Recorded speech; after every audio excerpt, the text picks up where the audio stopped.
Hello everyone, welcome back to Lorcana Force channel, a Hong Kong-based fan page for Lorcana. I'm Tom Tipo, your broadcaster for the Hong Kong DLC, and tonight we have our runner-up for the DLC, Freeman, and another top 8 player, Ting Madoka, and we have prepared a couple of questions about their thoughts on Lorcana and some interesting moments from the tournament, and of course the clarification on why the game loss was judged in Game 2 along with some what if moments. For example, if Madoka didn't ink Prince Philip in game two, or if the grand finals game two had continued. And today, this video is co-hosted by Aaron Sharon Chen and one of very first friend I played Lorcana with. And he will guide us to step by step through today's agenda. And Madoka and Sharon will be the translator if we use Cantonese to discuss some questions. And and since we are not official judges, and this interview aims to clarify and we win what actually happened in that controversial moment during game two. And our intention is not to blame or criticize anyone. And during the live stream, and things were chaotic for everyone involved.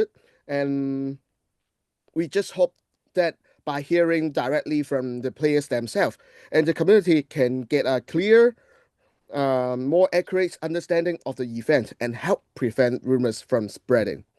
So, Yep. Aaron, So you today want to we're just start? gonna clarify everything and make sure that everybody just knows what's going on. We're not gonna play the blame game. We're not gonna throw blame around. Of course, there's a lot of things that could have been handled better, but most likely most importantly, we just want to know exactly what happened. We have Tom who was at the caster desk, as many of you saw, and then we have Freeman directly at the table. So you guys are getting the exact first person perspective of what happened. So yeah, without further ado, we'll get started. Yeah, once again, we'll introduce our two guests together. So we have Ting here and Freeman. Uh, briefly introduce, we have Ting. He topped eight at the Hong Kong DLC. Both of them are originally One Piece players, and they just jumped into Lorcana, because it's a great game, right? Not just for the competition. Yeah, if you guys want to take this moment, Ting, you want to start and introduce yourself? All right. I'm Ting, also known as Madoka, and I run a Facebook page mainly talking about One Piece, and I'm decent at One Piece. So I started Lorcana at like mid-January, so I like seriously like put my work on the game for 2 weeks, and I just went with it. Yeah. Yes, and you, Freeman? Hello, I'm Freeman.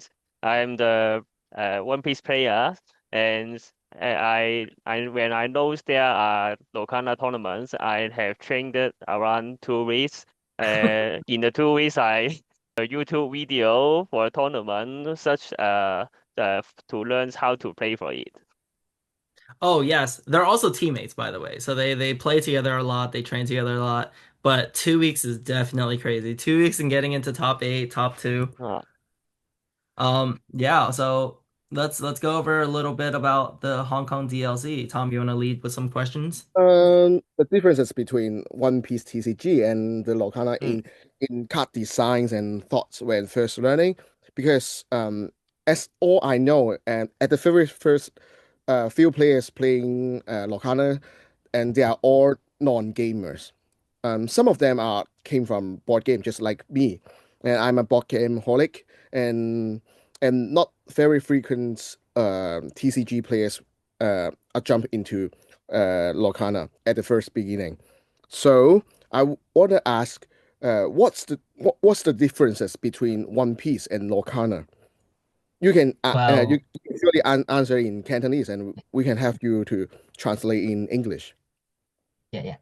So, like, one thing I noticed is that there is very little search effect in Lorcana, like outside of vision, but playing those search effect is like usually very huge tempo loss, and you have to be searching for some crazy stuff like the Philip combo to make up for the tempo loss for the search. Where in One Piece, like a lot of your search is just essentially free and your deck is just so consistent. But in like Lorcana is the TCG that goes into top deck war, so to speak, the most. Like more than any other TCG I play. Like every game just comes down to top deck wars like sometimes. So that's like one big difference I noticed. Yes, I also think the mainly difference between two card games, One Piece and Okana. Uh, for the One Piece, they have the seed cards. We can see maybe 4 or 5 cards to choose one card to my hands. But Locana's only have a few draw engines. Always we need to top draw from the deck. And also, I think the difference between two games is One Piece we need to hit the opponent's life to win the game, but Mhm. Locana it changed to we need to achieve the laws. Yeah, we got Yeah, to be very yeah. family friendly. And you Yes. know, we are not allowed to talk about kill death during Yeah, Oh yeah, streaming. yeah, yeah. yeah. Yes, Like we I That was challenge remember and in they my disgusting. stream banish. games, in the Yeah, stream game, I say, okay, they hit my Donald Duck, and I say, okay, Donald Duck dies, and then the judge immediately goes like, no, no, no, no die, banish, banish. He Sorry, banished. sorry, sorry, Yes, sorry. he got banished. Yes, yes. we're very family friendly, and I think Mm. we're we're slowly. I like the way that Disney slowly handles power creep. So it's not like one set everybody's playing 3/4 vanilla no effects. The next set you're playing a 2 cost 3/4 look for 2 characters in the in your deck. I like that it's slowly power creep. So how about Bandai? Bandai's OP TCG. Um, is it the same in Power Creep? Like it is getting a lot better, like the last two sets. Like the no, this set actually, yeah, just this set. Well, this set is amazing because they buffed a lot of like underplayed leader into a power level where they can play. Because like for the past few set, like OP 12, we have the UP Luffy as the only best deck. But and then in OP 13, we have Emu and Ace as the only two playable deck, like pretty much. But in this set, we're actually back to the jungle meta where everything is playable, and like just getting more practice against different leaders is going to give you a huge lead, where in the previous set you just need to play the mirror well.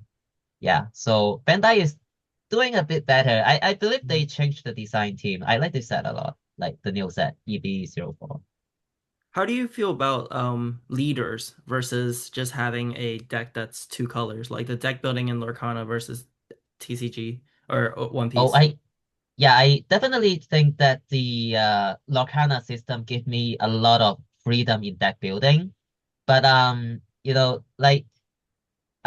like lore wise, like enjoying the game wise, having a leader and then having like all the cards about that leader is just amazing. Like as a One Piece fan, like say for example, I really like the Navy. I can build a Navy deck and with Garp as my leader. That's amazing, Mm. right? Yeah.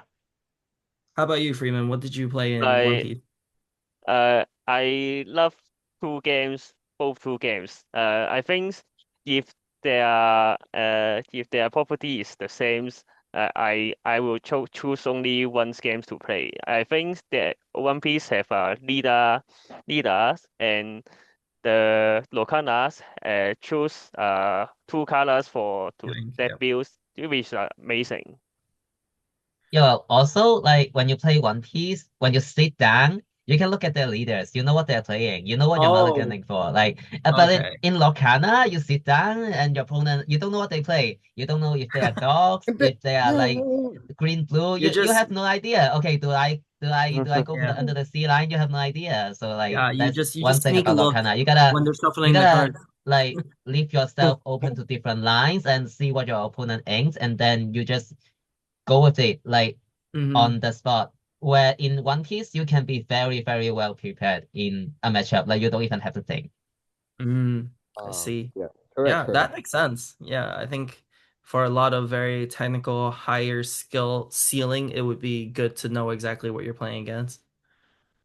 So let's talk about the events, okay? And Mm. as we all know that this is the first ever international Lorcana event in Hong Kong. And so probably you faced it against a lot of foreign players.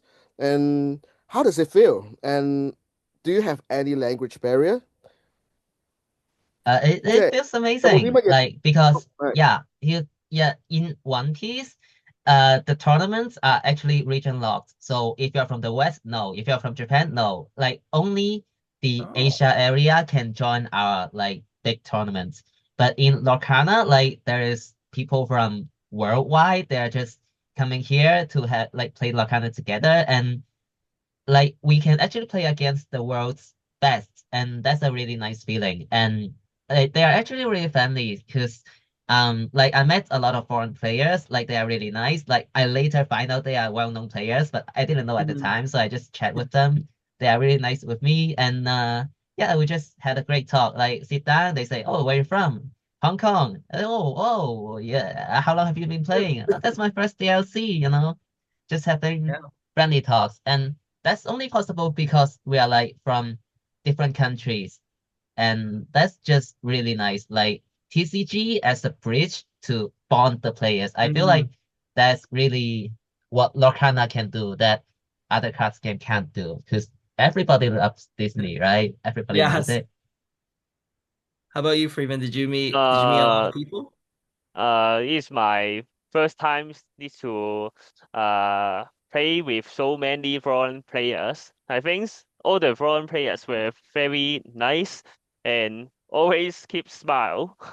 And for the language barrier, it should be my one of the problems since my English is not good. Sometimes I cannot understand what they say. So when we sit down, they want to talk with me, but sometimes I cannot hear, so I cannot talk with him too much. So you're just nodding Luck, and smiling. yeah. Luckily, it would not affect the game process. For the One Piece, also have we need to play with some foreign players in regional, but it's mainly for the Asia is Singapore, Thailand. Mm. However, Locana we need to play so many different countries. Mm. Oh, And can I share a little incident about Nathan? Like Freeman, do you think you'll care? yeah, Hmm? yeah. Oh, okay. So Nathan played against Introduce paired who against is Nathan? DKP. Oh, DKP, the world Nathan, champ, yeah, Nathan is the 7-0 player in the Swiss rank. So the strong. only And in So 7-0. rank strong. 6, he paired against DKP, and DKP was like, "Oh, do you want to play or do you want to draw?" And then Nathan doesn't understand. Like he doesn't know the meaning of draw. And then he just goes, "Pyro?" And then they play it out anyways. Like, oh, that was so funny. Cause like in like our card game, there is no option to like ID. And Mm. so Uh, we're not familiar with it. And Nathan just rejected a world champion. That's so funny. Hey, that worked out in his favor, it right? He also won my 7 and first 0. time to hear the draw option, and Eh, in my last three rounds, also the opponents asked me for the draw. I'm very shocked, and others Hong Kong's players tell me what is draw. Mm. and the draw doesn't mean draw card. It means Uh, intentionally draw. Yeah, Hi. oh Yeah. yeah. So did yeah. you end up tying the last round? We take the option. Mm. ID. Yes. Right. So Yeah. yeah, in terms of intentionally drawing, do you think it's a good system to have? Or would you prefer It Uh, everybody just play it out? well, I like it has its merit, but at the same time it will like make the game like more variance. And because Mm. let's say you lost your first round, but when everybody play it out, like and you go to 5-2, have a decent chance of going up. But when the top players going for ID and you lost the first round and that's just over, right? But Yeah, that's me. but ID is nice because you know in like it was around 12 p.m. and I'm really really hungry and so I I just want to get lunch. So we just go ID and then we go have lunch. We get a little lunch break. So that's really nice to have because usually you don't get lunch. Oh, because you went 5-0, right? Yeah, Outright. yeah, yeah, yeah. And that's Wow, so why. relatable what you said. Losing round one and just being done. That's me. That's me. Well, let's talk about play styles first. Yeah. Yeah, so like as we all know, Lorcana, there's four distinctive play styles that we would use to describe. I'm not sure if it's the same kind of system in other TCGs, but in Lorcana we usually have described aggro, mid-range, control, and combo decks. So in terms of these four decks, where do you guys think you prefer? What kind of decks do you prefer playing? Well, for me, I always play what I think is the best deck in the format. So, like, the playstyle doesn't matter, but usually my deck pick would be mid-range or control because aggro, like, it's very rare for aggro to be like top meta. Like, if aggro is the tier zero deck, that meta must be pretty bad. Yeah, I agree. But okay, I Spoilers. actually categorize the Lorcana decks a bit differently from you because I did a lot of research. Like I think there are three decks in the current meta. The first type is purple decks, the second type is Clarabelle deck, and the third type is aggro deck. Like all the top deck can be categorized into these Mm, three decks. And when I build my deck, I want a deck that is decent against all three decks. And that's how I end up with the detective build of green blue. oh. Yeah. What about you, Freeman? For me, I really like aggro deck. In my play Really? style, maybe One Piece.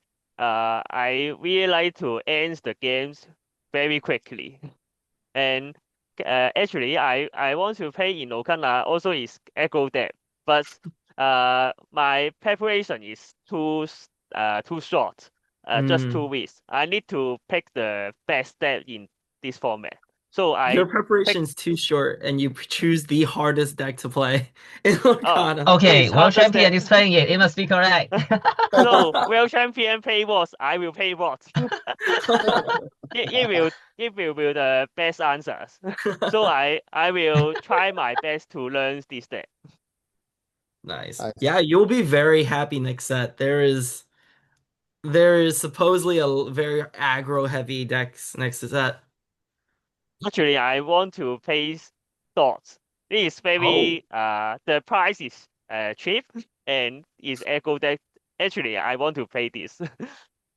Yeah, yeah. for one set of Blurple, you could probably buy like five sets of dogs. Yes. Wait, what are we? So let's open the deck list, right? And so let's go through the first deck first. And as requested by Sharon, and because he went 5-2 during the Swiss and just unfortunately bubble out because of the tie matching history with Yep, other game players. lost. Yeah. And so let's open the wait. Let's open the deck list first because I think is this it that the deck is quite interesting and quite inspiring because none of any opponents, I guess, none of any opponents will predict you are playing in this way, right? Yes. So, Aaron, can you introduce your playing style? Hey, Yeah, so Baloople. Baloople. Yeah, it's a play on Blurple because I use Baloo. So I just want to start by saying how this deck was born is I pulled a Baloo enchant and I was very persistent on having to use this card. And then it just so happens I made something that was actually playable. And I think in my opinion pretty good. But yeah, so if we look at the What list, is what's your yeah, game plan with yeah. Baloo? So let me talk a little bit about the theory of this deck. Of course, it's a deck where it makes up invariance with being able to play on the draw or on the play. If I'm on the play, then I can play standard curve with Rafiki, Baloo, Shift Up, or Cheshire Cats, just standard mid-range. But if I'm on the draw, or if I'm playing against any kind of blue decks, I could use Webby and Hey Hey to catch up and race faster than my opponent to get to my Prince Philip combo, and then control the board from there. Or if I'm playing against aggro, I have a lot of discard cards where I could just discard their hand. How do you beat aggro? They have no resources, right? So that's kind of the deck theory that I ended up going with. And I think it's a very surprising list, right? Because like we heard from Ting Ting say earlier, Madoka Yeah. say earlier that categorized as aggro, Clarabelle, or Amethyst. But if you look at my list, almost none of that is existing. Like Yeah. I don't have Dumbos, I don't have Genies, I don't have Elsas, no Clarabelles in the green. So it's just very, very well, I guess the most meta thing would be the Prince Philip combo, right? Yeah. So yeah, I think this is a deck that definitely catches people off guard. And sometimes even when you know what I'm doing, it's still really hard to play against. Yeah. And yeah, and Madoka, I know you just play against Aaron Yeah. night, yeah, Yesterday. and you struggled a little bit, right?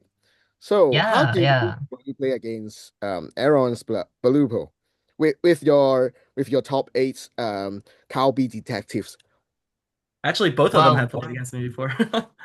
um, like I think my deck has an edge against regular green purple. Like, oh no, there's like a few type of green purple. There's the burn one, there is the mid-range one, and yeah, that's it. That's it. And That's all they do. Baloople falls a bit to the Well, mid-range side, but with Baloo as the discard, so it was tricky um because like this deck they have Webby, so even when you go first, they can use Webby to catch up. And when I see they ink purple cat, I'm not expecting them to be green purple, right? I expect them to be Blurple or purple steel, and none of the deck has any hand disruption, right? So I can just like keep my hand size really, really low and then just get my combo off because they have no disruption, right? That must be the case, right? But no, they have green, they have the Baloo. Like I hold one Clarabelle in hand, and suddenly they discard, and then my whole game plan fall apart. So that's Yeah. so you're a big like counter, it. right? Yeah, it definitely catch me off guard because when you see your opponent, they ink hypnotic strength, they ink Hades. What do you think they are? Well, Blurple, right? But no. So So Yeah. you So one of your the first most thought of Aaron is he's playing kind of blurple thing. yeah. But turns out, oh, Emerald? yeah, so Yeah, that's Ting Ting crazy. had the experience of playing against me. He was on the play, he had ramped, but unfortunately I had Webby combo, like I had Webby shift and Hey Hey. So it ended up he went 246 with Baja, and I followed him with 246, except I had plenty more resource. And when he tried Yeah, to shift Clarabelle, I just discarded his Clarabelle. yeah, Yeah, I think what this deck does really well is disruption. Because usually if I'm able to catch up in ink, even with like standard, if you think Blurple with Demona on six or Amethyst Steel also Demona on six, I'm able to throw out the Demona before it comes out. And then now my opponent is usually stuck playing off top decks while I still have a lot of draw cards, a lot of like really strong pieces on board. Because Baloo is no joke. He's a shift three, 4/5 with yeah. two lore. He's a very big body. You can't really get rid of him early with a lot of the standard decks out there without like having to And give up to be on your board. fair, when I see the two cost Baloo, I have no idea what to expect. Yeah. I don't know what the True. ship Baloo does. Yeah. It is true. I do catch a lot of people off guard. They're like, you're just playing a 2/4?" I was like, yeah, sure, yeah. But Baloo also helps me enable my wrong lever by discarding pool lever for myself too. So the discard doesn't really hurt me, which is why I think I'm able to perform which is why I think I performed relatively well at the DLC too. And you play against DKP with your Baloople as well, right? Oh yeah, but I had to play against the God Hand. He top decked exactly the right answers. It was crazy. Like much credit to him. He played it really well because he had pretty bad draws, but he caught up really well because he was able to get like his Hades and his Into the Unknowns. And then I that game I tried an approach that didn't work where I just had us both top decking, but I never got to the Philip. He just gave me so much ink, but I couldn't get my key combo pieces. So Yeah. So, that's funny. And so let's get back to our top eight deck. we could talk a little bit about the detective build. This is super Wow. interesting because this is not something you usually see at a Baja. Time we think of like blue green, we just know the standard 2 4 6, right? And more than that, we would never expect to see a blue-green deck with only one uninkable. This is really, really special. Yeah, would you like to Um, introduce your deck a little bit? so when I start getting into this game, I go on Metafy and then I just look for the guide for the deck I want to play. And then I just saw Joseph Quigley's Blue-Green Detective Guide and I read it. I got some games in and then I refined it. And then at the end, it become like this. So like as I talked about earlier, there's three type of deck in the field, right? The purple one, the Clarabelle decks, and the purple black deck.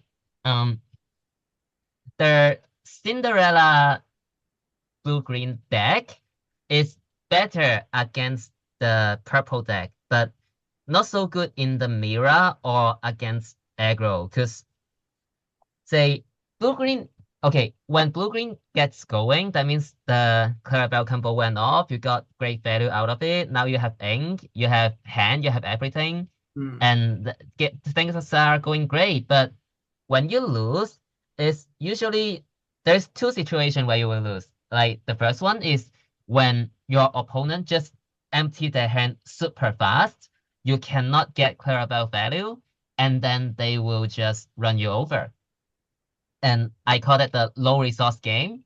And then the second scenario is the opponent is just too fast. You cannot do anything, and they just win the game. Like when you're against green yellow dogs, that was Hmm. the case. So the Cinderella variant of blue green is really good against purple decks because they ramp very consistently. And even if they are going second, their turn 4 Clarabelle is still too good. They can still get Clarabelle value because they can go Cinderella and then play one cost Clarabelle, shift, and then there's no disruption that the opponent can do. Where if you don't play Cinderella, you will need your you need your one cost Clarabelle to survive for a turn before you can shift. But it's just not possible when they have Elsa on 5, like when they go first. So the Cinderella variant is quite a bit better against purple. But against the mirror, like in the mirror, where both player will try to hyper ramp. So it's actually quite hard to get Clarabelle value. And it's it's actually very often that you get into a situation where both player have no hands. And in that situation, the detectives are really, really nice because Judy Hop can gain you cards without helping the opponent, unlike the Donald Duck. And Basil can just discard the last few hands. And if you play blue-green, you know that even if opponent discard one of your hand, your game plan will just fall apart because you're that tight on hand. Hmm. So like this detective build has a lot of advantage when it's in the mirror. And also against aggro, the one cost into 6 cost shift Basil is just really nice. It trade with stuff. And when you start discarding, they run out of steam and you just win. Also, it's Oh, worth noting that we are playing best of one, right? yes. And I think it's very, very important to be able to win both going on the play and on the draw. Well, I go first 5 times, so but still. Um So when you are on the draw, the main advantage you have over the going first player is that you got one more hands, right? And like one of the the worst thing about going first is you have no hand. So when you're on the draw, the Basil line is actually very powerful because you can just go Basil, ramp, shift Basil, and then from next turn on, you can go like ink, discard, and then play another 4-drop. And then suddenly they got no hands. And you are able to catch up on the tempo loss of going second by making them have no hands. So that was really, really nice. I think this deck is significantly better going second than the Cinderella build. Wow. And that's why I chose detectives. Yeah, And especially when I saw Prince Philip, Donald Ducks, Basil, Clarabelle, or even Prince Philip, they both have a very good raw value. So which means sometimes you can quest less than 10 times successfully, then you can true. lead you to victory. But I've Yeah, questions about the deck because the Judy Hopps uncovering clues, which allows you to only search for detectives only, or sometimes it will possibly filter out your Prince Philip MMS out.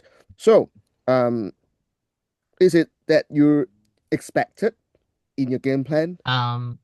mathematically, it doesn't make my combo piece mathematically the combo piece going to my hand is the same.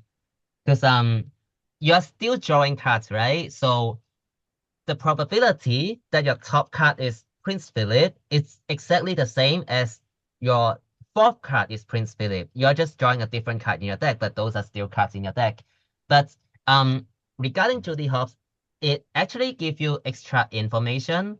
So it only helps you. Say, for example, you bottom deck 3 Prince Philip and you inked 1 already. So you know this game that you will not have 9 cost Philip anymore. And you need get to immediately switch your game plan, which is helpful because in let's say Cinderella build, like you have no idea what your deck is. Like you have no idea what the sequence of your deck is. Your 4 Philip could all be at the bottom of your deck, but you never know it. But with Judy, as you go through the deck, you get more and more of an idea of what's left in your deck. And you can set yourself up for a great top deck. Say, for example,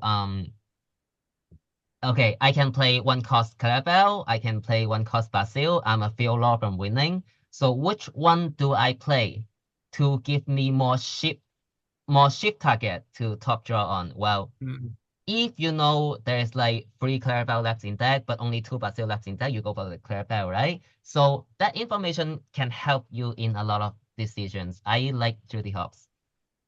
Yeah. Have you ever was like I think it's kind of funny, right? Like the situation that you said where you ink a Prince Philip and you see 3 Prince Philips on the bottom. In that moment, would you be tempted to just you're welcome yourself just to shuffle your deck? Yes, you definitely have to do that if that's the case. If you cannot win without the combo, you gotta shuffle your deck. Yes, yeah, you use well, you're welcome for that purpose.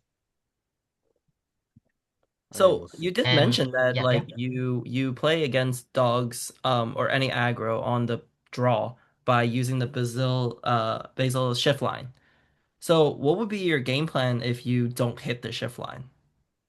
If I don't hit the shift line, usually I'll just die because that's how Oh, good okay. aggro are.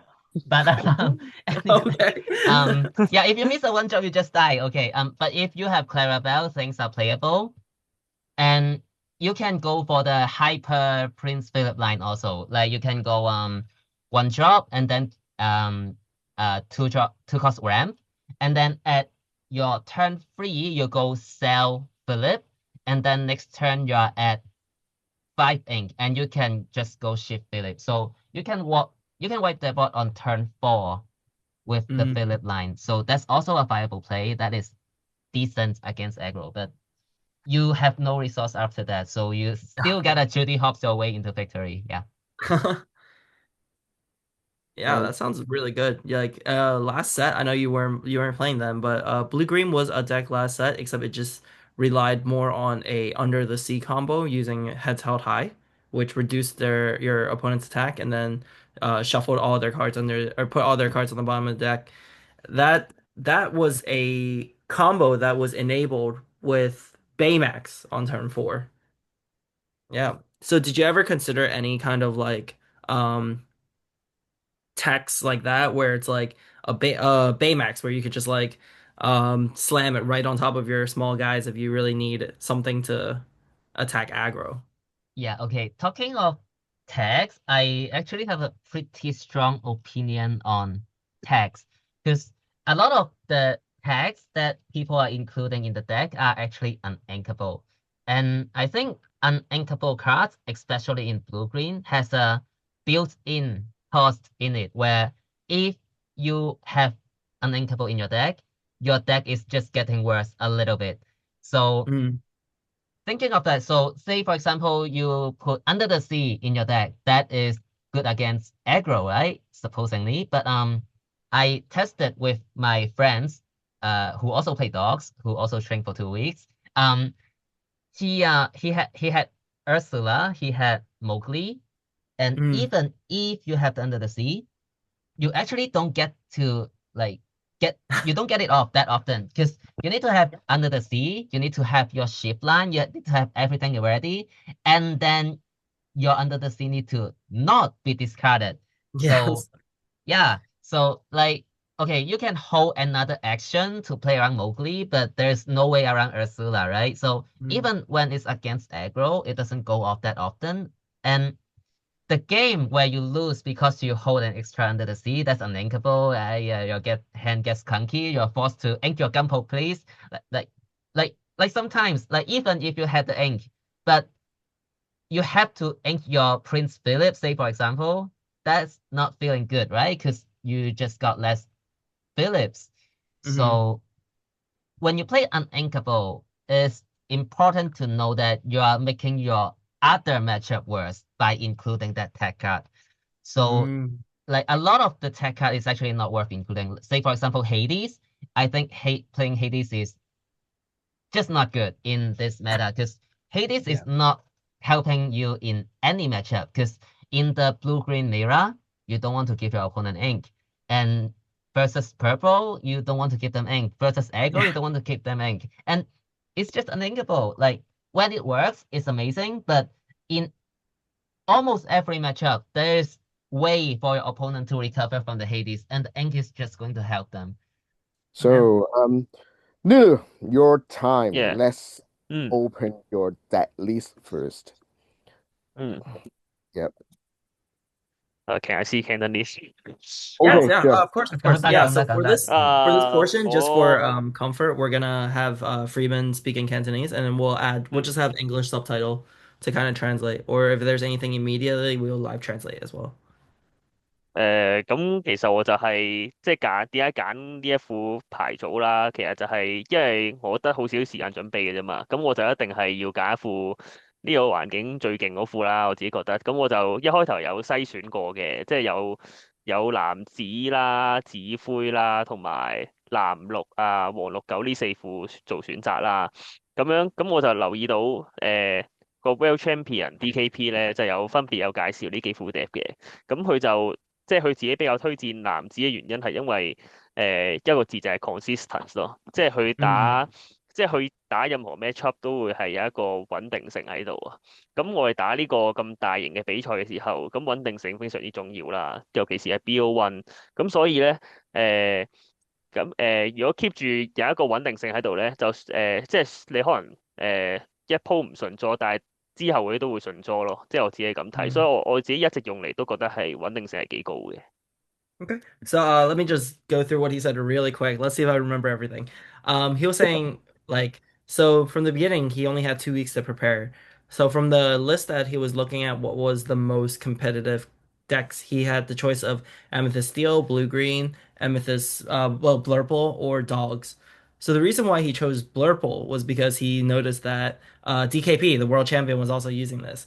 And he figured with such a big tournament coming up, he's going to use the strongest deck. And I was at the same time, he's able to really, really use this deck consistently because it's a very consistent deck. That's why he chose this deck because he thinks that in a BO1 setting, it's really, really important to be really consistent. Or冇啊，因為did you make any changes from the original list? 成個 daily 數都係抄。然之後就隻 copy 佢嘅 daily 即係我有即係我有練咗2個禮拜啦，同埋我根據我預設嘅環境就係我預會好似有好多黃綠狗，咁所以咧我就有特登改到咧嗰個 threshold cat 咧就落到去3咯，跟住嗯一蚊嘅嗰啲人咧就會係落到去10張嚟去應付一啲 aggro 嘅 depth 咯。嗯。即係佢彈你上 So 手， this 你就 is 即刻 this is changed from DKP's list, right? Yes. Okay. Yeah, so what Freeman was saying that because he realized that there's going to be a lot of dogs at DLC, he made some changes such as putting in 10-1 cost and upping the Cheshire Cat count to 3 because he figured it's going to be way better against aggro this way. 你係 cut 咗 Ink Runner 同埋 Wasabi 啊嘛？咁你 cut 咗 Wasabi 嘅時候，如果隻嗯狗拍咗 Chromicon，咁你點樣處理？因為傳統嚟講咧，係會用 Wasabi 嗯揸呢個 Chromicon，再開始 trade 怪嘅。咁你呢個冇啦嗯 Wasabi，你要點樣打狗嗰個 Chromicon？你 top four 係咪就係打啊 Chua Mark 噶嘛？打個菲律賓人，佢就係好似係呢個事呢個 situation 噶嘛？你 Yep, 點樣後 so 手？ yeah. We're asking how did Freeman deal with Emerald Chromicon without the inclusion of Wasabi because that's one of the cards he took out for Cheshire Cat. 嗯咁其實咧我就有所準備嘅，就係咧我本身咧係有 DM 度問到 DKP 嘅，我係問咗究竟 Wasabi 有冇用，跟住佢同我講冇用咯，佢同我講冇用啊，你冇俾錢之後。啊？Yeah, so 唔 Freeman 係was saying 我就咁 DM 佢咋我，然之後佢覆咗我啦，咁佢就話冇用嘅其實，跟住咧，但係呢個咧係一個 flexible 位嚟嘅，咁跟住咧，咁其實咧你攞唔攞都得嘅，咁我嘅咁你冇我咁課金㗎冇用啦，咁嘛？唔攞咯，啊 Yeah, so Freeman's answer is before the tournament, he actually just straight up DM DKP and asked, "Hey, is Wasabi actually good?" And DKP just went, "No." And he took it out, and Freeman just took it out. So yeah, that's so he figured it's a very flexible slot. 啊 So have you subscribed to any of his Metafy GG？即係你有冇啊俾我我有買佢嗰個 guide 㗎，Yeah. 即係佢有個哦攻略㗎嘛，然之後咁我 Medify 嗰度係有問佢 Mm. 嘢咯，哦 Yeah, so Freeman's 2 week training include reading DKP's Metaphy. So wow, it really speaks to the power of a world champion 係 to be able to And the train power in of 2 weeks Joseph top two. Quigley. Yes, Yeah, big a shout top out. 8 and a top 2. That's incredible. With 2 weeks of training with just a Metaphy guide. 嘅 sure。Yeah, 你好 so 似唔容易睇啊嗰份 Metafy。佢 Best 都好詳細 Metafy 嘅，啊，Greg。佢有埋嗰啲 gameplay，然之後即係我可以模仿佢點樣打咯，跟住咪佢，但係佢好多數都係講英文嘅，我就學得好辛苦嘅，其實都。I see. yeah, cool. So that's the introduction of deck. So let's talk about a little bit about your gameplay for the day. Did 嗯。you guys have any really interesting or really fun moments? Yeah, I guess I could start, right? Like a lot of the people around me already heard about this, but in my second game loss, I was playing against Amethyst Steel, and the craziest thing that happened for me to take that second game loss was my opponent had two boosted cards under his Cheshire Cat. He magical maneuvered it, and it was two Cobras. And I lost the game right there. That's like my crazy moment. It was two Cobras, and he started the game with Wow. inking one Cobra. So Who are you? Yeah, very unfortunate. Otherwise, I think if that hadn't happened, that probably would have been my game since I had Big Philip on board and a bunch of big monsters, but well, can't be helped. How about you guys? Did you guys have anything special or interesting happen?我自己咧就有一鋪就係打我即係外國選手嚟㗎啦，跟住就都正常常嘅，我打一個係即係綠子嘅快攻啦，咁嗯，跟住咁我就咁正常贏咗之後咧，咁佢又同我傾咗陣偈嘅，跟住傾咗陣偈咧就因為我唔係好聽得明啦，佢叫我攞部電話出嚟啦，跟住咧。哎，我哪知？跟住佢就同我佢好似講 channel 咁嘅嘢，然之後佢就攞咗個電話，然之後咧開咗 YouTube，然之後幫我 search 佢個 channel，然之後咧就加咗佢個 YouTube channel 咯。然之後好搞笑So就係 Freeman 好似 was 咧saying, 佢 yeah, 啊，yeah, 佢 Freeman 就 was 好似 saying he 特登 played 過嚟 against an promote 佢opponent. 自己 channel 咁樣咯。Yeah, Freeman was saying he was playing against one of the players. He was playing Burn against a Burn deck, a green purple Burn deck. And then after he won, they were just talking a little bit, and Freeman wasn't able to exactly understand what he was saying, but his opponent just asked him to take out his phone, and then just helped Freeman subscribe to his opponent's YouTube channel. So he's just wondering, wait, what's happening? And is he just here to advertise his own channel? How about you, Madoka? Anything? Well, in one of the game in the mirror, I actually got judge called. Well, Oh. the thing is like this. So I was in a absolutely winning position. Like my board is like, because he missed ramp, very unfortunate. And my board is like, big Philip, small Philip, some four drops. Like I was like I'm gonna win next turn. Okay, I'm gonna win next Mhm. turn. But then on that turn. So I wanted to play the T-pole from my hand and then ink one of my cards, right? But then I accidentally pulled out the Vision of the Future instead and inked one of my cards. Oh, So okay. and then the opponent just called the judge because after that I don't remember which card is the card that I just put in my inkwell. And then nobody No. knows what card I put in my inkwell. And then yeah, it was just a mess. And then the judge just came. Like I was scared for a moment. But then the judge just say, okay, shuffle an ink back into your deck, and then you play out the game normally. You get a warning, by the way. And then yeah, I was able to win that game. That scared me, to be honest. Yeah. So you You know, that's still a really get a win, interesting right? that's a really interesting way to roll it because in a sense, it didn't really revert the game state, but it did put you at a -1 card advantage. So disadvantage. It's really interesting that it happened. But I'm glad you were able to win still at the end there. Yeah, yeah. Yeah, there's been a lot of very interesting judge calls for the day. I mean, I think it's definitely the first event that Hong Kong has held, so maybe a lot of the judges are still getting used to the proper calls and the proper things to do in certain situations because there's just so many different things that can happen in Lorcana. How about you, Tom? From a caster standpoint, how did your day go? Did you have any interesting moments yourself, or did you experience anything? Well, actually, when I wore my headset, and it's kind of like I have disconnected um, with the outside world because I can only hear my partner's voice and the technician table and the director's voice. So what happens on the live table, and I we can only judge it by what we see. But the most important is um, the things you see is the same as what we see. Mm, you're just So we speaking over it. so yeah, yeah. So it's too hard to judge what happened, especially when the grand final Mhm. is interrupted. So Did you have a lot of that's kind of a pressure? bit. Pardon?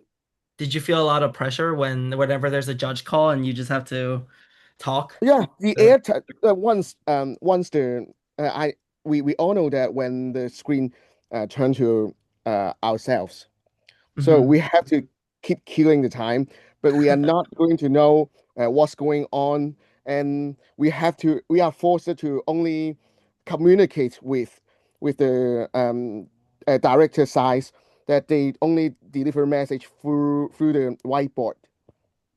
They just wrote some So that's messages how they on the communicate. whiteboard, and because we couldn't take our phone to look because the camera is filming us, so we couldn't do anything, and we are forced to try look at somewhere not which is you are not wearing. We are looking somewhere else to see that message. You know what I mean？即係總之就係我哋唔能夠隻眼唔可以Yes, yes. 可以去Yeah. 睇其他 So,地方。yeah, Tom's not able to look around because the cameras are on him, so he can't make it obvious that he's trying to look at a prompter or anything.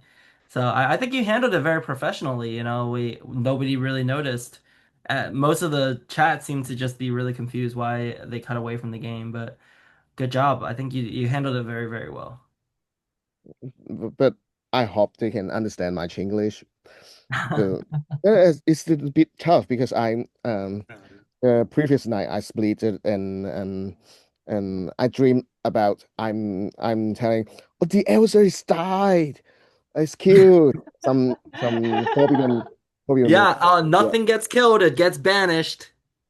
Yeah, and that's why you all know the close friend all knows that I need medicine in the next morning because I really need that to avoid another splitting Yeah, or you my just headache will just a affect lot of my headache, real performance. lot of stress. You did great, Tom. No need to worry about it. Yeah, so So how about you, let's go brother? into a little more detail on your top 8 games for both of you because a lot of these games were live streamed. So let's talk about the play review, right? But Yes. luckily, I was casting both top eights and grand final during the live streams. And let's talk about the top eight first. You two both play against Reizhe, right? The final champions of the DLC. And and and firstly, let's talk about your opponents first. Madoka, what do you think of Reizhe? Reizhe, Style?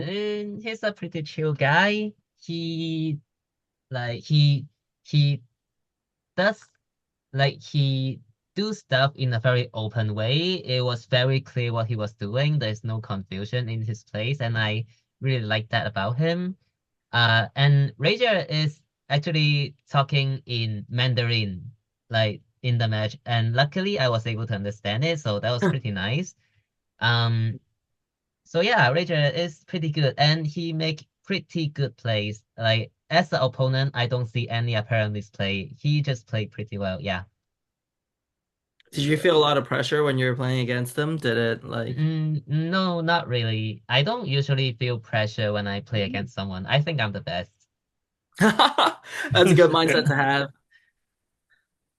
I see, I can tell.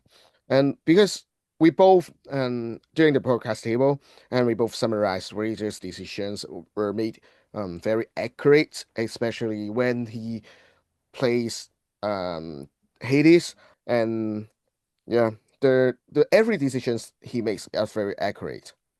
So let's talk about the misplay. Yeah. Um, you had I know after the game ended and you said you did a, a little bit misplay made Yeah. in game two. And can you explain to Yeah. the audience? Okay, it was in game two. I was at 6 ink. I had 4 hands. It was the 7 cost Basil, the 4 cost Donald, 5 cost Donald, and the Prince Philip, the 9 cost Prince Philip. So on that turn, I know I need to play the 7 cost Basil, but I inked the Prince Philip instead of the Donald Ducks. So, Mm. because in this Blurple matchup, it's very important to have your high value characters on the board. So like the 6/6 evasive is just really, really big. And their enter the battlefield effect is really nice because they are going to take value trades. So there will be damage counter on their body. So the Prince Philip is just really good in general. But at that moment, I wasn't thinking through things. I was like, okay, I am at 7 ink. After I ink, I got 3 cards in hand. I don't think I'm getting to 9 this game. Let's just try and get ink and draw more cards with the Donald Ducks. But then I forgot that everything that Blurple does that can clear my basil is going to give me ink. So he was in a position where he needs to give me ink, or he will need to take very, very unfavorable trades because my basil is 5 strength. That's that's that's big. That's gonna kill his stuff. So if he want to efficiently remove my board, he has to give me ink. And so I will eventually have the ink to play the 9-cost Philip. And I think keeping the 9-cost Philip in hand will give me better chance of winning. Of course, it's not a guaranteed win. Who knows what happens? I probably still lose. But I could do better. Yeah. But since when you realize that perhaps this is a misplay? Uh, a turn after he gave me ink. Yep. I know I messed up. So, Yeah, I really, think Blurple is a really fair deck. It's really nice, you know. And when I don't want to ink, they'll just give me so much ink. yeah. And let's talk about game three. What makes you disadvantaged in game three? Because Well, in game you 3, mentioned I that. was going first, but blue-green is heavily relying on Clarabelle when it goes first. Because, like, against Blurple, if you don't get your Clarabelle value, their cards are just so much more efficient than you. Like, everything draws, their bodies are big, they are evasive, and if you don't have the draw, you can't assemble your combo to come back from that like board disadvantage. So Mhm. missing Clarabelle really hurts against Blurple, and I miss my Clarabelle.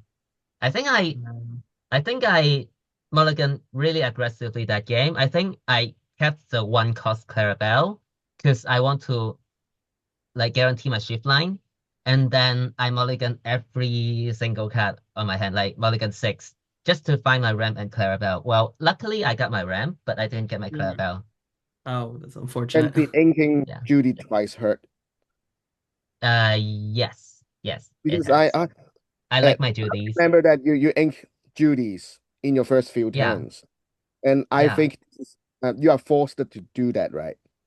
yeah. Because like in that game, I have the Prince Philip line, the 369 shift line, so I can just shift Philip, and if my opponent overcommits, which he didn't, that can win the game. But if he didn't overcommit, I need to draw my engine like after I do the Philip combo. And Judy Hops is exactly what I need, but I Mm. have no other inkables. Like if I want to keep my Philip in hand, I gotta ink the Judy Hops, which I don't love. But yeah, it is how it is. Looking back, would you have done it different? Or do you still think that inking Judy Hopps Oh, was the right play? in game 3? In game Yes. 3, I would not have done anything different. Mm. So I guess it just came down to the luck of the draw. Yeah, Or just as just yeah, a yeah, lot draw of your Lorcana Clarabelle, players in yeah? Hong Kong say you rely Yeah, on I your right think in hand. game yeah. If I draw Clarabelle on game 3, I think I win. I can tell. Yeah. Yeah, I actually want to also talk about well for Freeman, there Hmm. was a game that's after the tournament happened because while the tournament was happening, I wasn't watching the live streams, but afterwards it brought a lot of attention to this one specific game. The game that you played against the dogs. Hmm.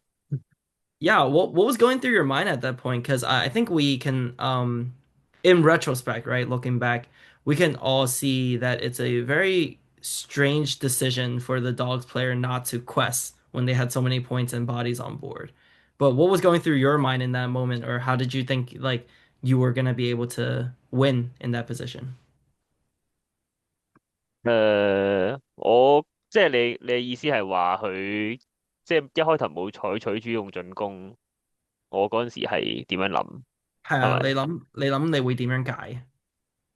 我嗰陣時係會諗佢可能儲埋一次過，即係佢儲咗一啲好好多人啦，然之後我估佢係應該想唱歌嗰啲咯，即係可能佢會可能 shift 出一隻大 cost 啲嘅人啊，然之後再唱歌 under 好似 under the sea 啊嗰張叫，就會掃晒我成台，嗯然之後佢就會再一次過進攻，咁樣佢就可以我就解唔翻佢嘅台，然之後佢就可以攞好多分 keep 住。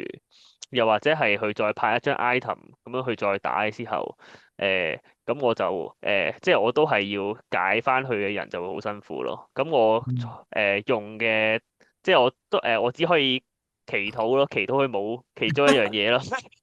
跟，Yeah，住就係、就係、盡量控制我接住落嚟三 in 4 in 5 in 鋪出嘅嘢咧，都會係大過兩攻擊力以上咁樣咯。嗯。然之後佢嘗試去還低佢嘅人啊，然之後去 challenge 佢咁樣咯。Mm. Yeah, so what Freeman was saying, he figured the Dogs player was trying to sing like a big song or something, so he had to keep a lot of bodies on board to kind of get like a more efficient board sweep, and then probably put out an item and then trade efficiently there. So it did make him just pray that he didn't have like a Chromacon in hand or the Under the Sea. So it made him change up a little bit of his play style where he had to focus more on like higher than two strength characters. Yeah. Leo, or did you feel any pressure in that moment? Did you have like any thoughts that's like, oh no? 誒、其實我嗰時都好大壓力嘅，因為佢一嘢鋪咗3隻 Daisy 出嚟啊嘛，然之後Mm, 佢四血係好難解到佢嘅，然之後咁就會係佢台面係好似有成5至6個人喺度啦，有個 mm, character 喺度啦，然之後佢一次過衝晒埋嚟咧，我係解唔晒嘅，即係如果佢衝2彎嘅話，其實我都應該係接近完㗎啦，即係佢會mm, 追到20 Loa 㗎啦，即係我即係盡量解咯，即係盡量解佢啲 character，解晒我，即係只要解得晒我就會贏咯。mm. Then let's he's saying 呢個 like he 哦，sorry，你 yeah. trust He's saying that like he felt a lot of pressure in that moment because with the amount of characters that he had on the board, especially with the 3 days ducks early on, it was really hard for him to trade efficiently and to be able to remove a lot of those characters. So it was a really tough situation for him. and do you think he could have quested earlier that can give you a low pressure？即係你會唔會覺得佢一開頭其實嗯。佢可以 quest 俾一啲 low pressure 你，而唔係齋罰企等落嚟，等你可能舒服咗，算唔算係舒服咗啊？呢個情況，即係佢鳩企喺都算舒服咗嘅，即係如果佢知道佢喐嘅時候，我唔可以即刻解晒佢啲 character 嘅話咧，我覺得佢應該都要喐晒咯。即係Mm, 佢可能一隻，如果佢喐一隻俾我解一隻，咁一定唔喐啦。即係可能佢喐兩至3隻，我淨係解到佢一隻咁樣，咁一定要喐晒啦。咁樣就可以，即係你後邊就唔會話爭幾分先mm. 追到20 low 咁樣咯。哦，So let's look at the other games. So did you go first or second on the first game? 打黃綠狗。Mm, 即係係咪？against dogs 係我係 on the play，即係on the 係啦 play. Okay. first。So how did you deal with the other games when you realize, or how did you deal with the matchup um when you're playing against dogs? What was 誒 your approach? 你打狗嗰陣時，你會有啲咩特別諗法？點樣打？就係會Mulligan 嘅位就係要揾 Treasure Cat 啦，然之後 Elsa 啦，同埋誒一蚊嘅 character 啦，然嗯之後其實之後後邊會係可能係咁鋪1蚊 character 會好啲嘅，因為如果假設佢會鋪咗個 item 出嚟啦，我會彈手咁。一蚊 character 咧係我最容易嗯鋪翻晒出嚟咁樣咯，然之後佢哋又係可以追 law 啊，同埋可以做一個打手咁樣咯。嗯。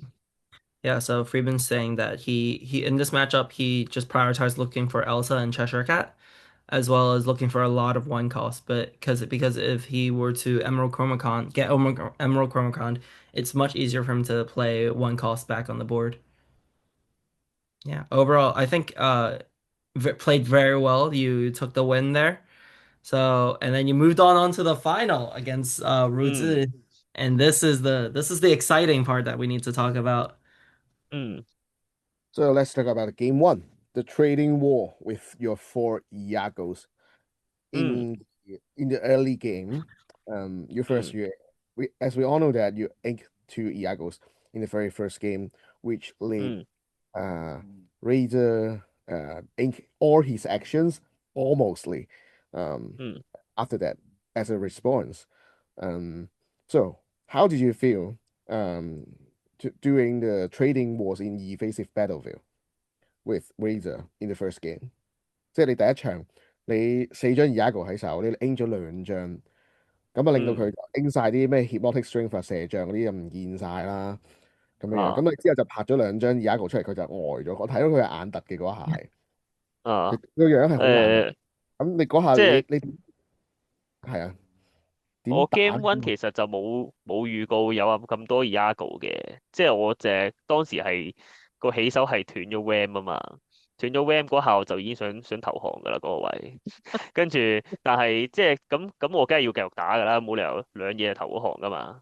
咁跟住咪，跟住，因為我後尾就係斷完 RAM，下一 turn 就又抽翻個 RAM 喎。咁做咗 RAM 先咯。但係做 RAM 嘅時候就會係啊 T-Pro 啊嘛，就會令到自己冇乜手牌。跟住之後其實嗰個手牌資源太少啦。然之後咧咁就好似係唔知係。RAM 之後 RAM 咗 Iago 嗰啲啦，然之後跟住下一 turn 又抽翻 Iago 嗰啲，咁但係嗰個位個 hand size 係已經我手上有一張 Hades 嘅，佢唔容其實應該係唔容許我係啊即係 in 到七 in 咁樣啦，咁我右手上有兩張 Iago，咁我覺得呢個位係應該就咁拍唔 in 咯，即係呢兩張 Iago 有機會係令到我可以打，即係令到我。come back 翻嚟嘅機會啦，因為佢可以防止到對手嗰個 Genie 係咁可以攞分咯。然之後即係我嗰位只係可以搏佢冇嘢可以解到我 Iago 咯。咁所以我就咁單拍兩張，然之後拖時間咯。Mm. Yeah, so Freeman saying that since the game started in game one, he actually missed ramp. So at that point, he was already considering surrendering, just straight up surrendering. But it's a live stream game and it's the finals. He had to play it on. And as soon as the next turn started, he got a Tipo, which he took the chance to ramp immediately, even though it cost him a little bit of value in the hand size, just a little bit of disadvantage. And he didn't actually think that he was going to play as many Iagos as he was going to. It was not really a thought. But the Iagos just kept coming. So after he inked two Iagos and his opponent was inked the actions as well, he was able to play the Iagos comfortably and make very favorable trades. And the top deck of the Monarch is another key Yeah. moment Mhm.嗯 because you allows you to become the active role to move their 嗯 board. Yeah, 嗯 to try to do some removal first。即係一 Mm. 開頭嗯即係除咗嗰4張 Iago 好神啦，再加多嗯張 Demona 喺手，咁啊 啊 Demona 喐咗佢全場先，令到成個 嗯 table 就逆轉咗啦，咁樣樣。Mm. 咁呢個係我覺得都幾關鍵嘅位嚟嘅。而最 Yeah. 緊要嗰個就係佢位就抽唔翻係、佢抽唔翻對 Mona，啊佢抽唔翻對 Mona，反啊唔翻你轉頭，咁嗰下就令到佢就入咗一段時間就好困境啊！我唔知你覺唔啊！覺嗰個位。嗰個位就係、其實就係我出完兩隻 Iago 嗰個位，就一直都好想top draw 呢個 Demona，我每一彎都淨係可以祈禱我要 top draw 呢個 Demona 啦，即係 Demona 咯，係啦，即係好似頭兩下都好似冇回應我個牌組，跟住吹完 Hades 咧，跟住下一聽我真係全心去祈禱啊，跟住真係有 Demona 啦。因為其實對手都應該係祈禱緊嘅，即係個 Demona，因為佢都係想，因為我唔即係大家都係兩邊都冇喐到噶嘛，嗰、個位係佢哋即係大家都唔敢喐嘅，即係佢一喐就俾我解噶啦，Mm. 即係結果就係我祈禱係我比較誠心啲咯，係啦，咁我就即係個牌組回應我，咁我就唔會咁我就即刻解晒佢台啦。基本上我解晒佢台咧，佢嗰個位就再 top 咗 Demona 都冇用啦。Yeah. Freeman saying that in that position with all the Iagos, what really came through was the Demona top draw. So the entire time, both of him and Reizhe were had their boards full. It came down to a matter of who drew Demona first to be able to make the trades. And Freeman saying he was praying with all his might that it would come out. And eventually it did come out, and he believes that Reizhe was also praying. But Freeman thinks that he prayed more earnestly. So the Demona came right on time, and he was able to make the trades. Come on. So, game one, nothing to say. You well deserved it, that win. So, let's talk Game about two. the most controversial moments. So, so let's 啊，talk about the game two, the most controversial moment. 嗯 And since we didn't, even though in broadcaster size, we didn't notice what is going on, we just trash talking, for to kill the airtime. And so, Freeman, can you explain, in Mhm. Cantonese or what was going on? Why did you receive the game loss or during the 嗯。game two? Yeah. 咁就一開頭其實決賽開始之前呢個 judge 會有同我哋 briefing 啦，就同我哋講直播台就捉得比較嚴啦，然之後即係嗰啲 step 啊，Mm. 嗰啲 draw 啊 reset 嗰啲 step 啊都要跟足啦，如果唔係就會俾 warning 你啦，係啦，跟住我哋 game one 開始咗嘅時間咧就係、好似對手咧就因為一次可能 reset 佢個 in 同埋抽牌個時間個點咧就調轉咗，好似抽個牌佢先至再 reset 啦，佢就已經食咗個 warning 㗎啦。跟住到我第一個 warning 嘅時候，好似係因為嗰陣時 game one 係我係劣勢緊嘅，因為我斷 RAM 㗎嘛。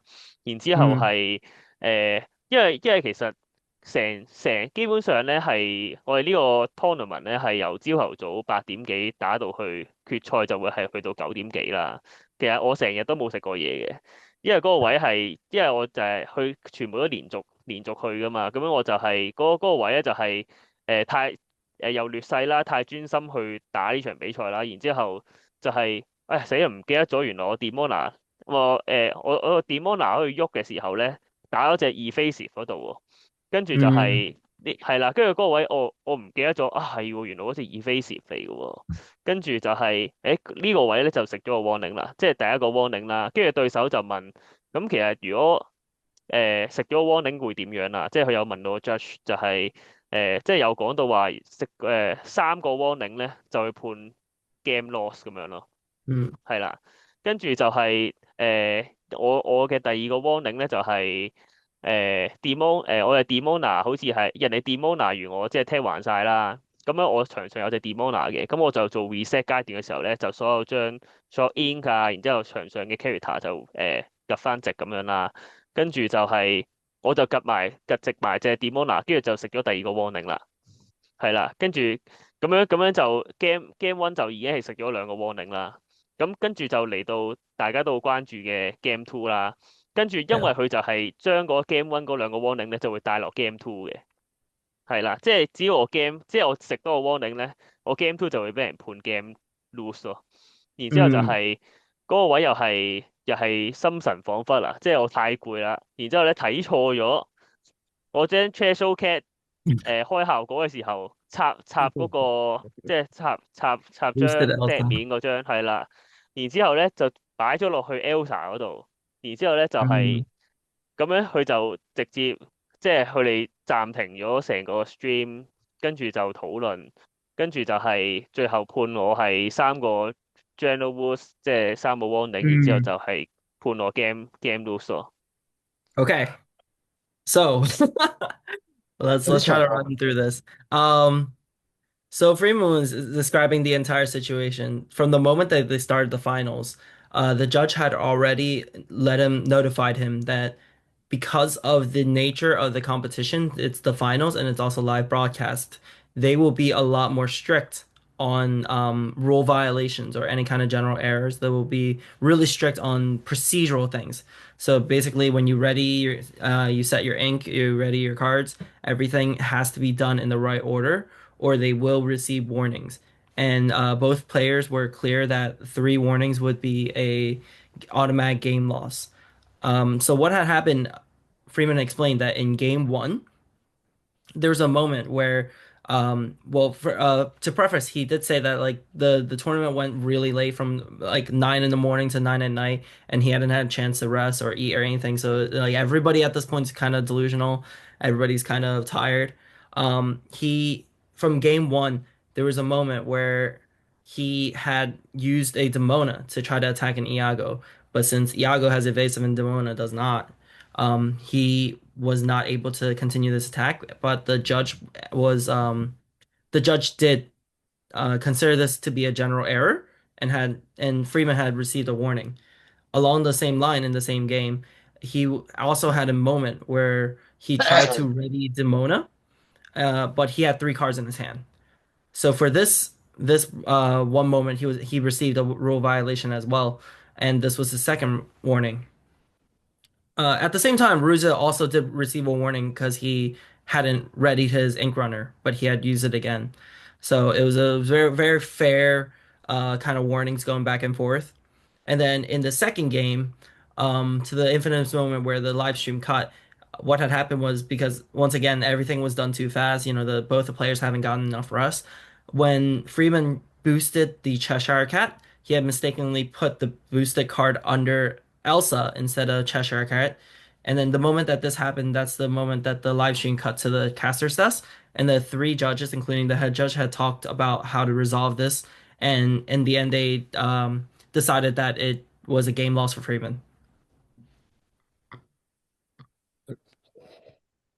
Quite sad about Yeah, very sad. uh, Hmm. So, what do you Freeman. think? How do you feel about the game going on as like, This is how do you think the game back would to have ended up, or how the game was going if the game didn't cut immediately to a game loss?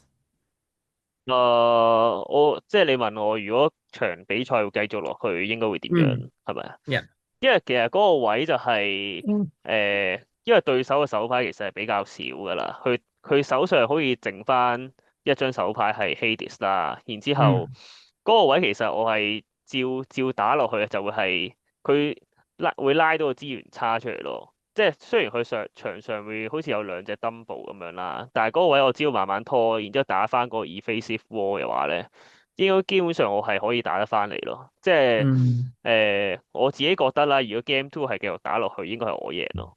嗯。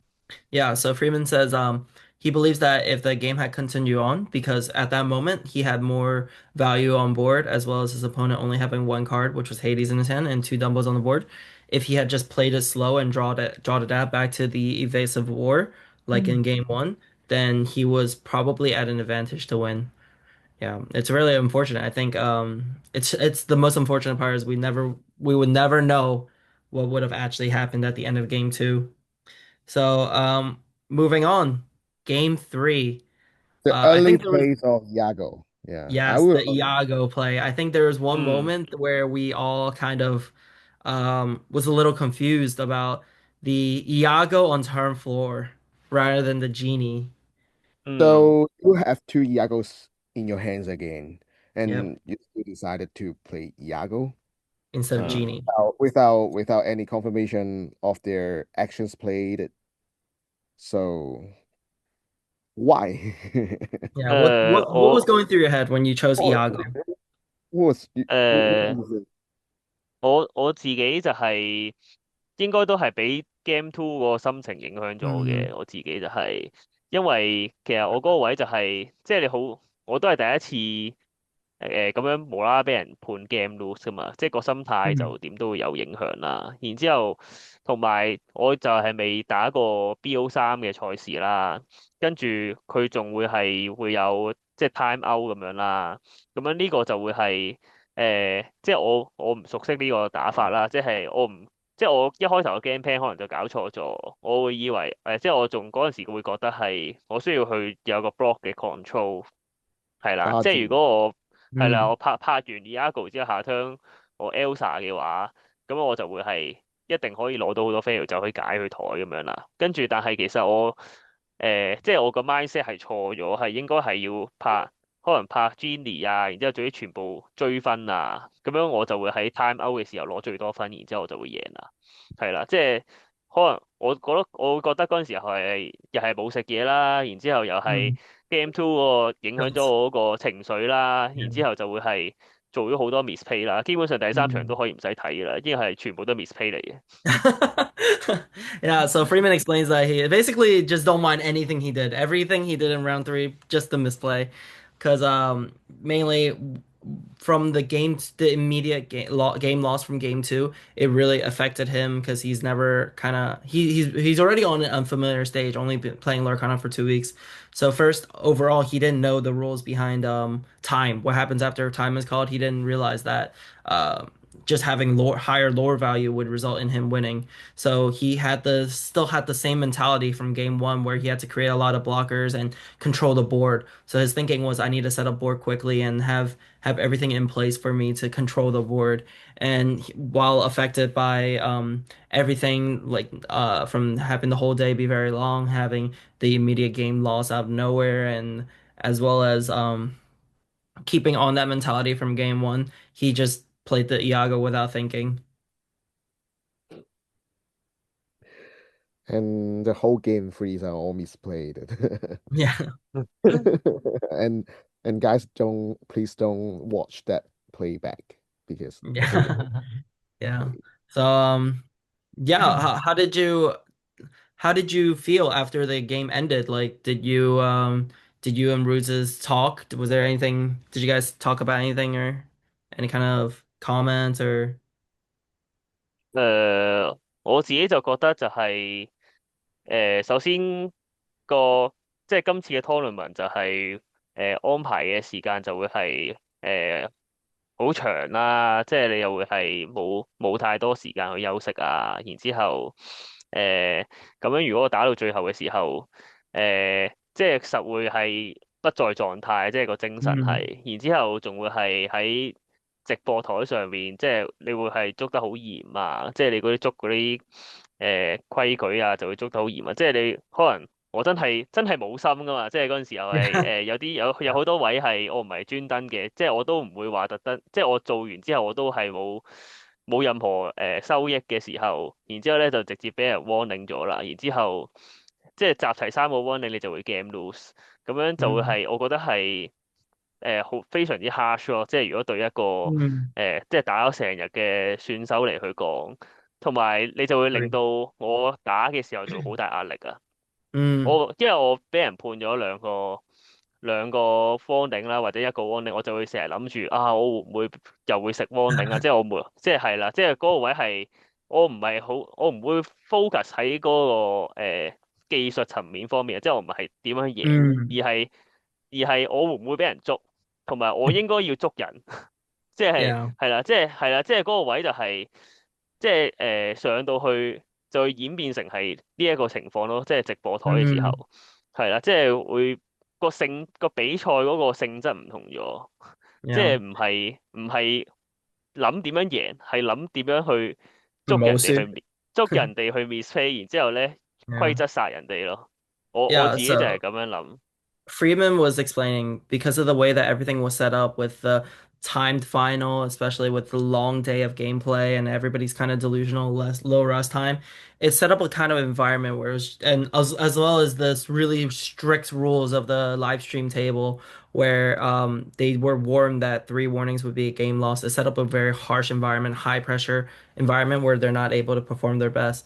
And it actually encouraged rule sharking, where you're more encouraged to catch your opponent's general errors to kind of get your opponent to get a game loss rather than actually focusing on the game itself. So it was a very harsh environment to play in. Yeah, I do believe that a lot of these comments were well heard from Singapore as well, because it was a very similar situation in Singapore. And I do believe that the organizers have taken proper steps to ensure that Taiwan or Taipei, the next DLC, is going to be a lot more friendly, let's say. It's 2 days. It's going to be BO3. So I do believe the organizers have been keeping a close ear on the ground to make sure they're taking all proper feedback and trying to improve the way they organize. Yeah, but sadly, it comes out like that. And Yes, unfortunate. and so besides, I would like to ask about Freeman. Mm. What do you think about Reizhe? Do you feel any pressures or about his playing style or decisions he made, whether it's if he's accurate or not？你覺得佢點樣樣啊？啊，即係綜合我嚟講，自己。即係綜合，首先個人就係我覺得佢幾 nice 嘅，即係佢知道我識講中文嘅時候，佢都有同我即係傾咗一陣偈咁樣啦，即係我都覺得佢係易相處嘅。咁跟住就係佢個 play style 之後，咁我就都覺得 OK 啦，正正常常咁樣，即係佢做嗰啲都唔會話太多 misplay 咁樣咯，即係。都會係，即係我大概預計到佢會做啲咩，即係佢都係幾正確嘅 play 咁樣咯，係啦。So Freeman's just saying Ruse is a, very nice guy. He didn't misplay much. It's just everything he did is just on point and very efficient. So, there's no kind of misplays or bad plays coming from his side. but just the game is affected by Yes. Yes. different Um, scenario. do you also think that in a normal circumstance there wouldn't be as much like pointing fingers at rule errors and it's really just a matter of the harshness of the environment? OK，你覺得即係正常，佢係應該都唔會特別指出嚟啲小嘅錯誤，但係真係因為嗰個環境，佢哋直播啊，又判到咁 strict，先至會令到你對手特別指出嚟你嗰啲小錯誤。因為其實 Judge 嗰邊佢有特別提出過嘅時候，瑞士輪其實佢應該瑞士輪咧就唔會捉得咁嚴嘅，即係因為基本上就係因為你係上咗直播台，然之後嗯同埋呢個係決賽，就會係變得更加嚴，因為其實有好多呢啲位咧，即係啲好 general 嘅位咧，其實係唔影響後續嘅嗯發生嘅，所以其實你係即係譬如我。我唔小心夾直咗，咁你踢翻橫佢咪啱咯？即係我 share cat，嗯我試 push 錯咗，咁我 push 翻啱，咁我唔會有特別嘅收益噶嘛，係咪先？然之後，但係佢哋就會係做得特別嚴，對個選手特別 harsh，我就覺得好無奈咯。Yeah, so Freeman's just saying like the environment made it very unfriendly. So like I think that he's trying to say that in a normal situation, these kind of general error mistakes doesn't really affect the game state. There's no advantage being taken. These are just very small things that could be fixed really quick that would not change anything. Like in comparison, like maybe with Madoka, the extra Yeah, ink and yeah, the yeah. miss ink, like that would be something huge, right? That would definitely qualify as like a general error. But for Freeman, just boosting the Elsa, that doesn't really change the game state that much. So it really shouldn't have been as big of a deal. Yeah. Yeah, and when I'm on stream, I actually did some mistake as well, where I draw cards for Donald Duck before resetting my characters, and that's not okay. You have to reset and then draw. Ready, I set, think I draw. did that Yep. multiple time on stream, and I didn't get a warning for it, but they did tell me that I need to restand before I draw. Mm, But I didn't get a warning, so yeah. yeah. So I think it all came down to maybe the time restriction at the end. How do you feel about the timed finals, Freeman? 誒、我我自己就有留意過外國嗰啲決賽好似係冇限時㗎咯。Yep. 所以我所以我係都好奇怪，點解即係一個決賽係要限時？即係你都已經打到最後㗎啦，你都唔俾人打到一個精彩嘅比賽咁樣。即係其實你作為觀眾，即係你直播都係想俾觀眾睇啫。咁你俾觀眾睇，咁即係想展示一個精彩嘅比賽俾人睇啦。即係觀眾都想學嘢噶嘛，唔係學 time out 嘅嘢啊嘛。咁 Yep. 樣跟住係咯，咁跟住就係、因為我輸嘅兩場都係一場就係輸Great General Woods 啦，一場就 Yep. 係輸 time out 啦。咁其實即係我輸完我都唔知輸咩，即係就係咁樣咯。個決賽就 Yeah. 係、個決賽就係咁樣咯。即係我唔知我有咩得着，我就係可能下次要注意就係、誒、即係唔好插錯，唔好 push 錯咁樣，然之後time out 要盡量攞分啊，唔好俾人攞分咁樣咯。咁樣即係即係咁樣，即 Well, 係 yeah. 佢好似冇咗嗰個競技嗰個本質咯。我自己覺得就係、Yeah. So Freeman's just stating that like he knows that in the other DLCs none of the competitions have ever been timed. So he thought it's kind of strange that this one was timed. He felt like it took away from like this kind of really exciting grand finale aspect of it. And it just kind of makes him think like, oh, maybe next time I just have to really mind this time aspect. And it just doesn't really make sense. And now that like the way he lost in both the games was one by general rules and the other by timed, he doesn't really know what happened. Like it just kind of felt like the games didn't even happen. Yeah, but do you know the time is counting down at the very beginning? 誒即係你話我知唔知係我知道計時啊嘛？我知道嘅其實，即係佢我知道佢係有決賽係有計時嘅，係啦。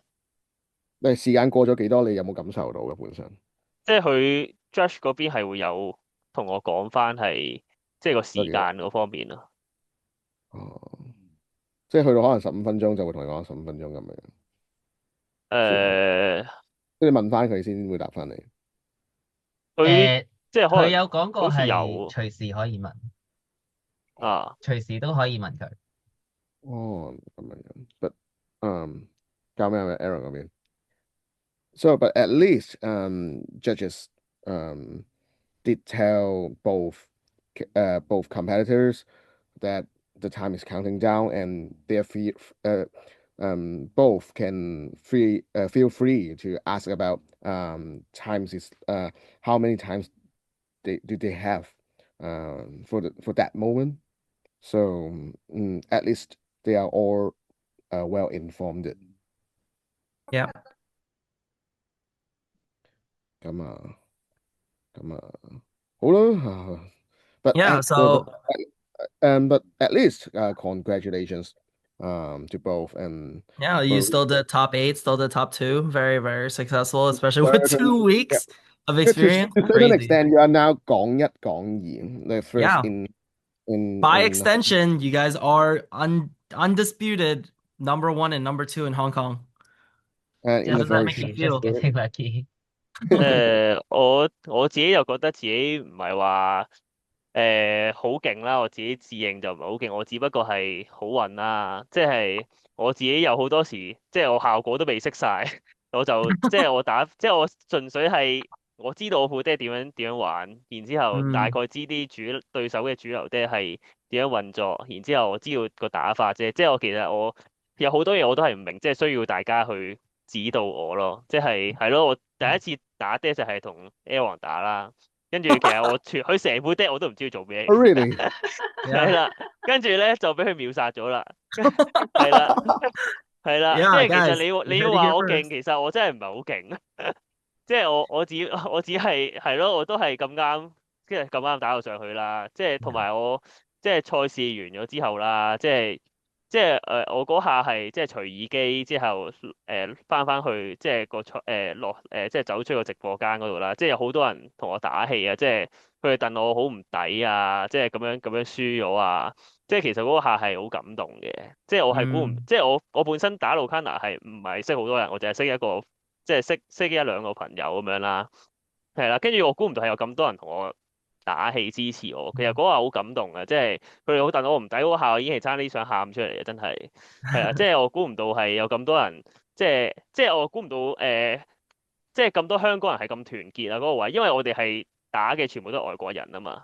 係啦，即係我第二隻卡經係見唔到呢樣嘢㗎，係啦，嗰個位係即係大家都係當我係即係香港嘅最有希望咁樣啦，係啦，即係係啦，即係想 DLC 係咁真係想我去。樣㗎，㗎，係啊，係 即係 DLC 係即係我真係未咁樣過呼㗎，試過啊，真係未你係試過㗎，即係嗰個位係好感動㗎，即係嗰個位係即係我有睇，其實有睇 group 嗰啲留言嘅，只不過冇覆嘅啫，係啦，即係佢哋個個有即係留言啊，支持加油打氣啊，香港之光啊，其實我收到㗎，只係啦，即係我怕醜我唔覆㗎咋我，係啦。係啦，即係嗰個位係好開心、好感動啦。只不過即係，但係我即係最後即係辜負大家所望，即係贏唔到世界賽資格啦。即係咁都冇辦法，我自己技不如人啦。即係其實我係可以打得好啲，可以贏到嘅。只不過係即係我未夠勁。即係其實我即係雖然係個賽制係我覺得自己有問題啦，但係即係我覺得我更加應該檢討嘅係我自己嗰個即係技術層面上咯，即係唔好淨係賴嗰個賽制啊，應該去 improve 自己嗰啲 skill 啊嗰啲啊咁樣咯。係 Yeah, 啦，so 即 that's 係 at a least really 因為 long, but let me 呢 try my best. 個 Yeah, so 嗯 Freeman's just expressing like, and he is very much still considers himself a very beginner player. He just thinks he was very lucky. He learned his deck very well, and he knows exactly what his deck does. He thinks that like even though he just started playing, there's still a lot of cards that he doesn't really know what it does. But he's just fortunate that he's able to pilot his deck very well, and he's able to win that way. So he's still just very humble, considers himself very lucky. And from the grand final stage, he definitely did not expect Lorcana to have such a loving community.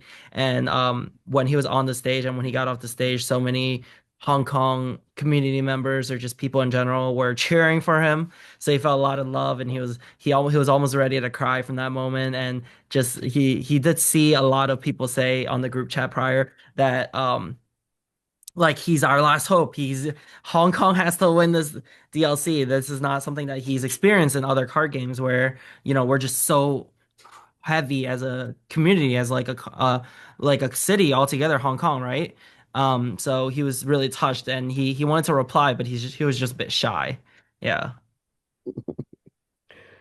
um so but luckily at least Freeman defended one of the golden Mickey for the hometown, Yeah.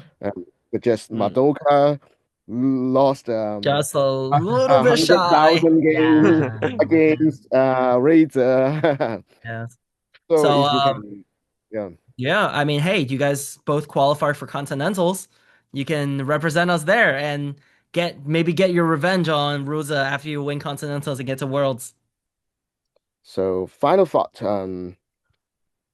how do you feel about the future of Lorcana? But because recently I can feel that a lot more and more players come back to the Lorcana and join this community uh, because of the mass event, and how does it feel, and what do you think of the future of this game?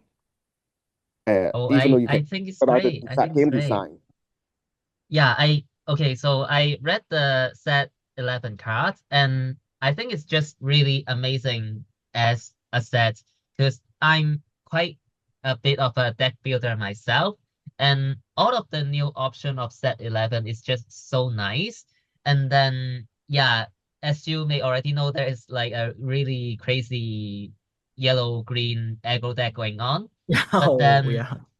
yeah, but I was searching for the answer for it, and I can actually find a few decks that does okay into them. So what I got in mind, I have red yellow control with Sisu Mm. and Sarabi, Hello, Switchman.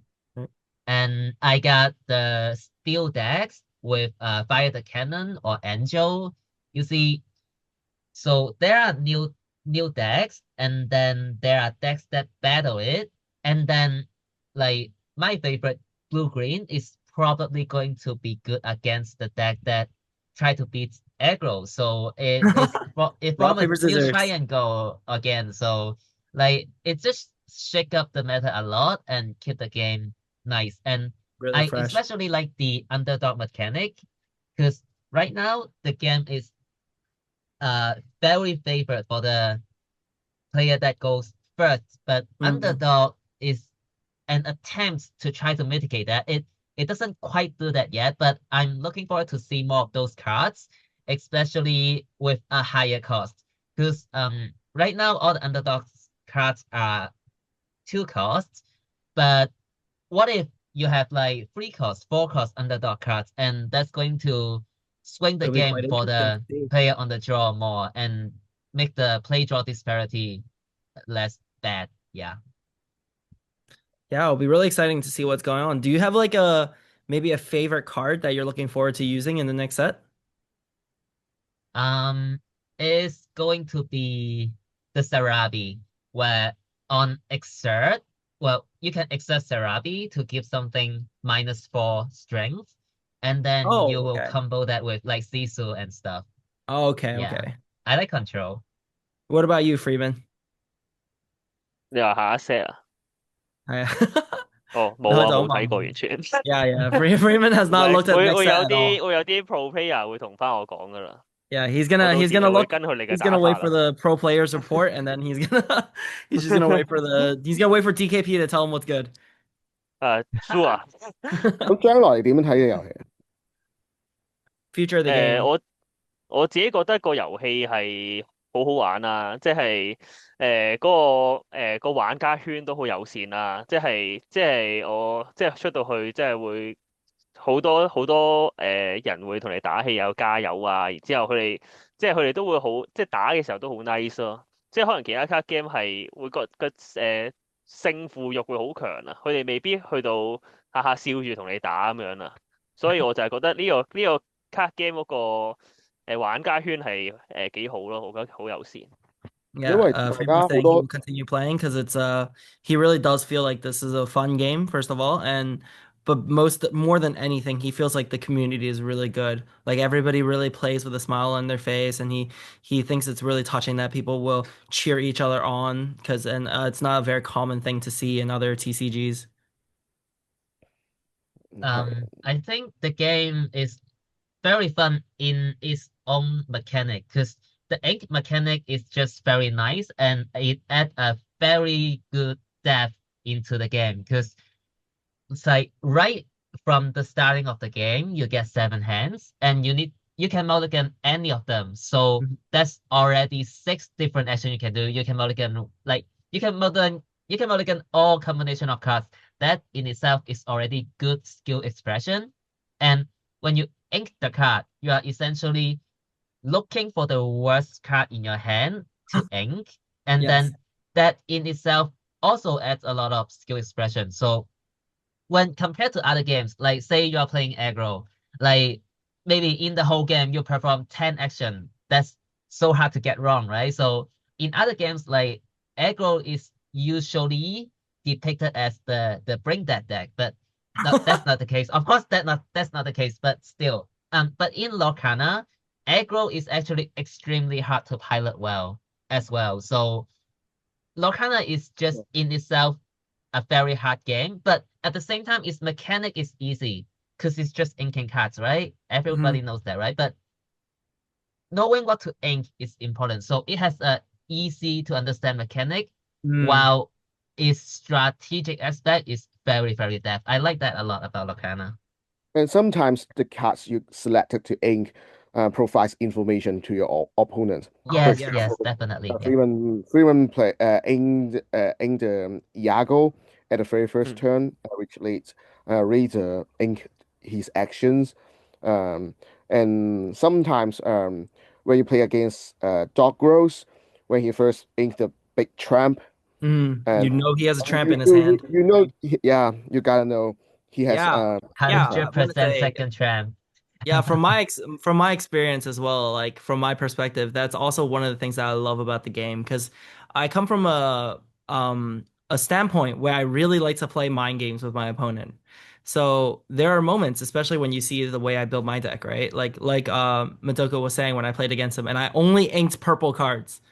So I want to hide my intentions, right? I think this aspect makes me really enjoy the game as well. Um, I still remember fondly one of the games. I had Shift Up Webby with a baby Webby in my hand, as long as along with the Balu shift line. I decided immediately to play on turn one. I inked the big Webby and played the small Webby and just to signal to my opponent that he thinks that I would have big Webby. But he didn't know that I actually just straight up gave up on that line. And so as Crazy. he's anticipating my big Webby when I'm gonna shift it, I just kept playing Baloo, shift Baloo. I played Cheshire Cat. I just completely ignored the Webby. And at the end he kept waiting for this Webby that just never happened. Oh. I And think this is that my that just makes the game so fun for me. yeah. Um. So So yeah, um. Tom, what about you? Do you have anything you're looking forward to? Your final thoughts on the future of the game? As we all know that I'm a mid-range player and I play Amethyst Steel because of um there are too many tools I can handle to different scenarios.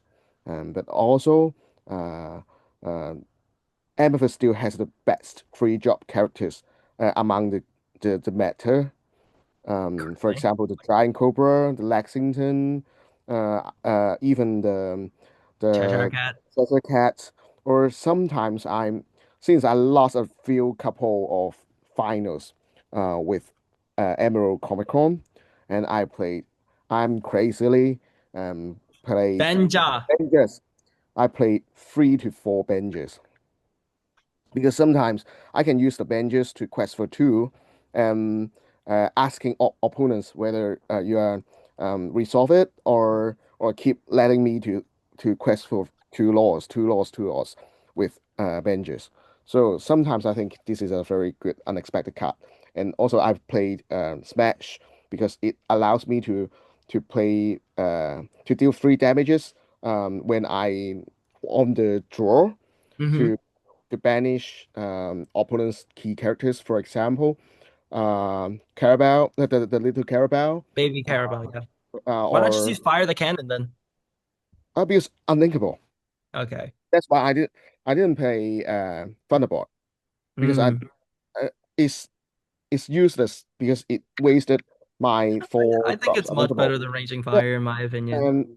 and in my 4 drop selection, I play 3 genies which fulfilled it, and 3 Hmm. Mayor Mayor Wind Dancer. Wind Dancer. Yes, I think How do you think MSS you would have could performed, have a Tom? better trade value. These characters. How do Pardon? you think you would have performed if you were able to play in the DLC? Um, Not sure, but grateful if I can face every dog roles because I can um yeah quite easy to play against Dogro, and but also uh, uh, I change a little bit tactics to play against Sapphire's Emerald, the Mm. the, the the Prince Philip control because I had another game plan when the MMS combo is played by opponent. This Hmm. I defined that is the stage 2, and I have a game plan when the combo is played. So Yeah, I think it would be really exciting to see what would have happened if you had played because in the none DLC. of any MFS player will play Smash Yeah, or not or at all. Ursula. Yeah, I play Vanessa. I play the Whisper You Ursula. know what? You know what? It's something I think will be very funny to see in the new set. Will you play 4 Pudges on the board, and then you Thunderbolt, and now all of your Pudges become 3/2s. Oh yeah, I forgot. Yeah, he's a The goldfish deity. is I yeah, they are dude, gods. He's a deity. He controls the weather. yeah.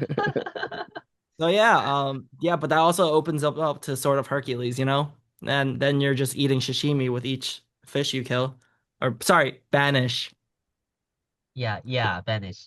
But yeah, yeah, we could wrap things up here. This has been a very long interview. I'm sure both of you are very tired, and it's 1 o'clock now in Hong Kong. So So let's try to see if I can edit the yeah. video as soon as Yeah, possible. thank you so much, Madoka and Freeman, for joining us here on this interview or this podcast. It was really nice to hear about your experiences, learn more about you, and kind of know more just the way you guys think. And I hope everybody watching will have also learned a lot too, and are able to kind of take some of the key tips from both these amazing players.